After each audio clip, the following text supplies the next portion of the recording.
Welcome to Keep the Faith Ministry News.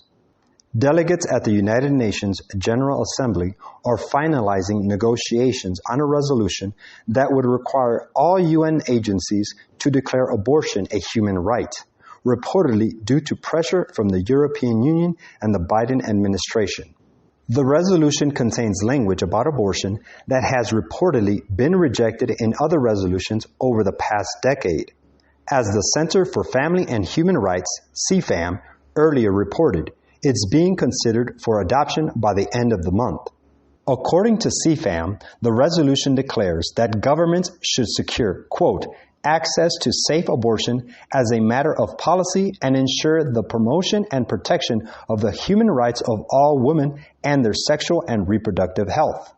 Western countries backing the resolution reportedly forced the inclusion of this language, although a Japanese diplomat leading the negotiations stated that delegations could not alter the language on abortion. It remained despite repeat objections, according to CFAM. The resolution's language does not outright declare abortion an international human right and includes the caveat, quote, where such services are permitted by law.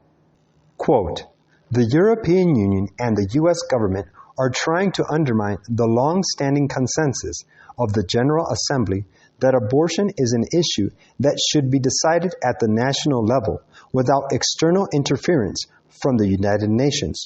Stefano Gennarini, Vice President for Legal Studies at CFAM, said in an emailed statement to the Christian Post on Monday. Gennarini said that both had done this intermittently for over 30 years. But he believes they have made it a priority now due to the U.S. Supreme Court's reversal of Roe v. Wade in June. The High Court upheld Mississippi's 15-week abortion ban in a 6-3 ruling in Dobbs v. Jackson Women's Health Organization, declaring that the U.S. Constitution does not confer a right to abortion. The decision returned the power to make laws governing abortion back to the individual states. Quote, the issue isn't just whether abortion should be accessible as a matter of human rights or not. It is about protecting the integrity of international aid, Gennarini wrote. Until now, the General Assembly consensus was that governments should help women avoid abortion. Gennarini believes there will be pressure on women to abort if the UN considers adopting the resolution as part of its response to sexual violence. Quote, abortion is cheaper than providing healthcare and social support to mothers and their children, he told CP.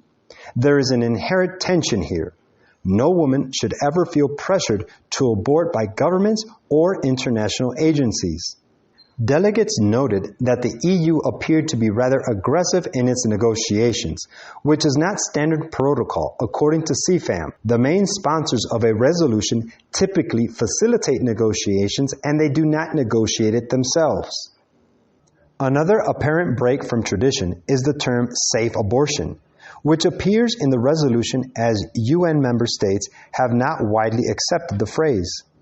Roughly half the voting members of the Human Rights Council supported Egypt, Bahrain, and Saudi Arabia's proposed amendments to delete the term.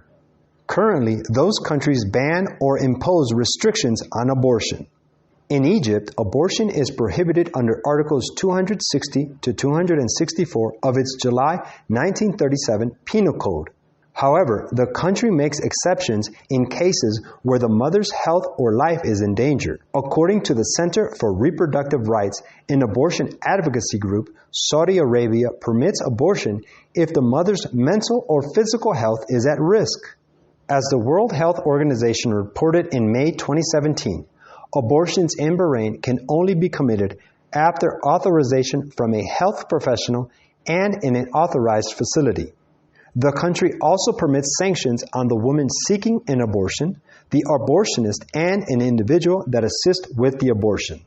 Progressive Western countries' efforts to promote safe abortion is at odds with the consensus of the General Assembly defined during the 1994 International Conference on Population and Development, according to CFAM. The caveats adopted during the Cairo conference state that the UN shouldn't make any determination on the matter of abortion. They add that governments should help women avoid abortion and focus on helping them provide for their children before and after birth. Wickedness is increasing, and now the whole world wants to adopt disregard for life. Quote, "The record of crime and iniquity in the large cities of the land is appalling. The wickedness of the wicked is almost beyond comprehension. Many cities are becoming a very Sodom in the sight of heaven. The increasing wickedness is such that multitudes are rapidly approaching a point in their personal experience beyond which it will be exceedingly difficult to reach them with a saving knowledge of the third angel's message. The enemy of souls is working in a masterful manner to gain full control of the human mind.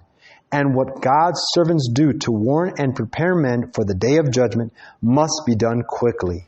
Evangelism, page 25. This is Keep the Faith Ministry News. Thank you for watching.